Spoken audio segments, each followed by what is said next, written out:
matches like this that are going to legitimize Jade Cargill for when she goes into singles competition. The This championship reign that she's having with Bianca is doing so much good for her, Mhm. better than anything she was receiving over at the Elite Company. And this uh, presentation of her, not only at the shows, wrestling, all that, but the vignettes, the Mhm. backstage interaction she's having. She is carrying herself like a big star because she's on her way to becoming a big star. And this is only legitimizing that. And to have these matches against the likes of Damage Control, which let's look at it a little closer. Io Sky, one of the best women's wrestlers in the world right now, and then Kairi Sane, Mhm. most underrated women's wrestler right now, I would say, on the roster.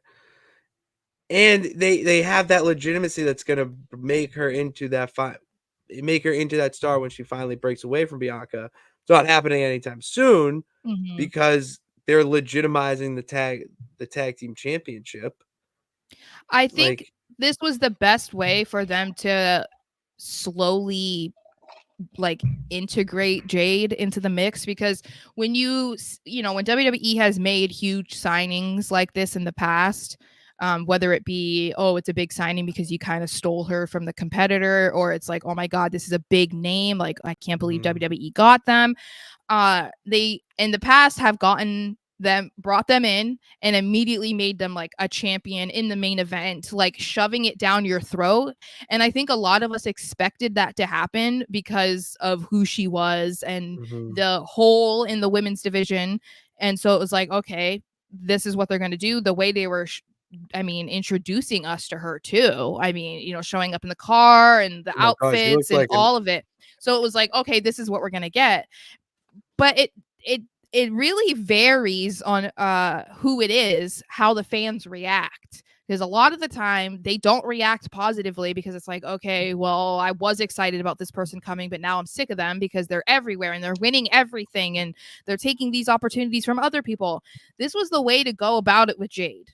Like, I'm not saying that she doesn't have to be relegated, obviously, to a tag team for the rest of her career. Not at all.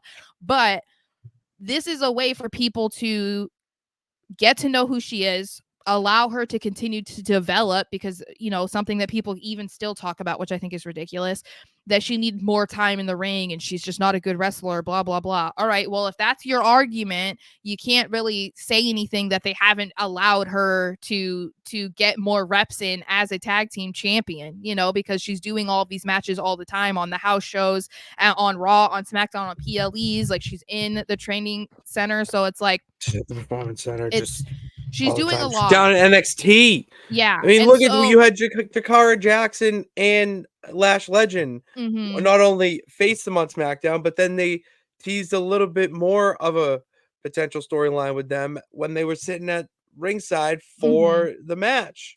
Yeah. And so I think Great.